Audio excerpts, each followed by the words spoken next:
Welcome to Meet the Writers. It's September. No, it's October 1st, 2013. Yep. October is here. Lots of big changes. Cool outside. Government shutdown. Government is not working today. I haven't watched the news at all since this morning. Anything new, exciting happening? I don't know. Oh. You guys are probably, since you're watching this months after it's all happened, you can write to us and tell us what happened. Did the Congress ever actually do anything? You can tell us. All right. We're going to talk to Ethan. Ethan's here, and we're going to talk about branding. You know who needs a new rebranding? Congress needs a new rebranding. They need a new... And so you do an article, it's called Learning from Other Companies' Rebranding Failures. Mm-hmm. Let's start with this. What is rebranding as a definition? Rebranding is just, taking your brand and morphing it into something that you think is more appropriate for your current state. Yeah. So this has been done by many companies, and for every success at it, there's an example of a horrible failure. Yeah. And sometimes we learn more from failures than we do from successes. We can look at successes and try to mimic them. That doesn't always work. We can look at failures and say, I know for sure that doesn't work. Exactly. And I shouldn't do that. Because what they do may not work for me, but that there are certain things of failures for sure no one should do. Yeah. Let's start. The first one that jumped off to me, because you used the logo in the article, was Gap. Mm-hmm. And in this case, it's specifically a rebranding around a logo. Mm-hmm. What did you learn that went into something with them that totally was a failure? For Gap, it was a failure of not understanding the value of their logo and of the brand that they already had. So familiarity, it can often be used as sort of it's really an intangible piece of value for your brand. Just the fact that it was familiar. It may not be the most brilliant logo in the world, but it was very familiar. Yeah. And that's something that you really do want to take into account. And so they tried this soft open of a new logo that really didn't have any callbacks other than like a blue square to the original logo, and consumers just didn't identify with it. And it certainly seems, because the first question you say everybody should ask is, why are we rebranding? Mm-hmm.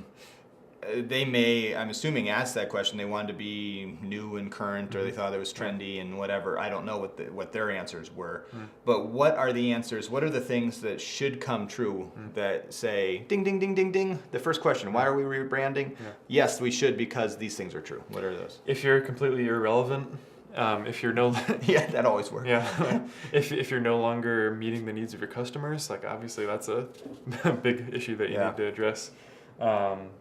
If you're just failing, and if the climate has changed and you need to change with it, unfortunately, Gap's was more of an issue of they just to me it seems like I don't actually have any of their objectives with me, but it just looks like we need to be more modern, and they didn't really have any more insight than just like, we need something fresh, we need something current. Because branding's more than artwork, more than logo. It's more than aesthetic. Yeah, and it's sometimes we call it the brand essence, or depending on what people. And we have to. Sometimes it's like, if you say something, if you're not effective or you're irrelevant, yet you have a relevant product that people should want or buy, then it maybe be how you're presenting yourself and the essence that you're doing, and then you can relaunch. Sure. Is it enough to simply say what's the next step? You say, obviously you identify, and there are other questions you would ask, we're skimming over this, but yes, we need to rebrand. What's the next step? What do you ask next?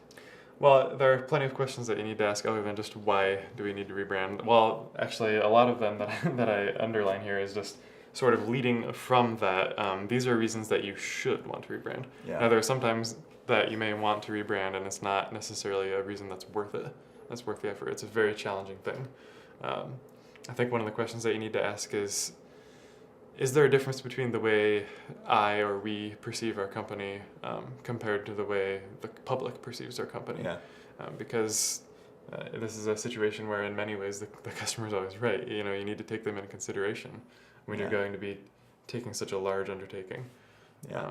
And sometimes I think a lot of times rebranding happens because certain personalities, and I'm one of those type of personalities, get tired and we like things new. And so we just think, but that's not a good reason just because we want to be new. There needs to be something new we're presenting. Yeah. This is a new way for you to interact with us. This is a new way for us to interact with you because we're going to go with a younger generation, or we're going to do something. There's a an article that stems from this that's just 5 examples of failed rebranding campaigns and what you can learn from them. Yeah. One of those is actually Pepsi. Pepsi's not necessarily a complete disaster, but it highlights one of these differences between, let's say, Pepsi and Coke. Coca-Cola has had the same logo since, I believe, 1880 something, and it's just always been the same logo. They've done package redesign, but the logo stays the same. Just think of how much brand value that one logo has. Yeah. Whereas Pepsi's changed, every decade or two, and a Pepsi can from 1900 would be unrecognizable to us. Yeah. Almost. So there's just a really clear difference between those strategies, and one works much better. Yeah. And if you're an established business and you're working through, okay, what is our brand? What is our buyer persona? You're starting to ask some of the important questions to make sure that you're being as effective now as you want to be, and to future goals and planning. Obviously, then there is a certain time frame. Every once in a while, you should always ask, is it time for a refresh? Yeah. And is that thing? Why are failures more important to look at than sometimes successes?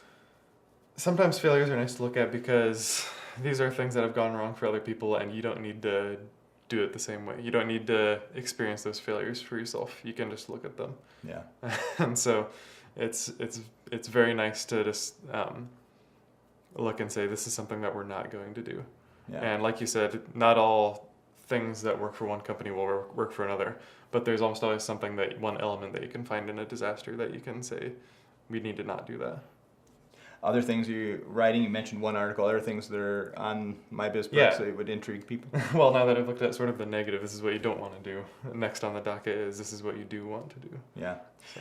And these are the questions you need to be asking as a small business leader, as a manager, as an owner. What can we do to make sure our brand, every once in a while, you need to take a step back, evaluation process, and that's what we're here to do, is help the Academy give you all kinds of resources to make you more effective at being a small business owner and making you fulfill your mission. And sometimes you take a step all the way back and say, what do I want to do? That's part of a rebrand. Sometimes you start back at the mission and you say, what's my business here for? And sometimes it's just simply a step back. We know what we're here for, but we're not presenting it well aesthetically, or we're not presenting it well in our verbiage, in our language, in our communication skills. Our employees aren't empowered enough. They don't know. There's all kinds of things that happen. But that starts with sometimes not pulling a snafu like this Gap logo. Make sure you look at this article. We'll link it up, obviously. Look at the Gap logo and you're like, what? How did that get through that many, I'm assuming, committees? Or maybe it was, I don't know.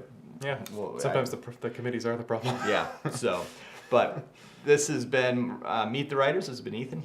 Check out all of his stuff. There's great material on My Biz Perks Academy, and we're glad that you join us every week just to take a little look and learn a little more what's on the Academy. We'll see you next time.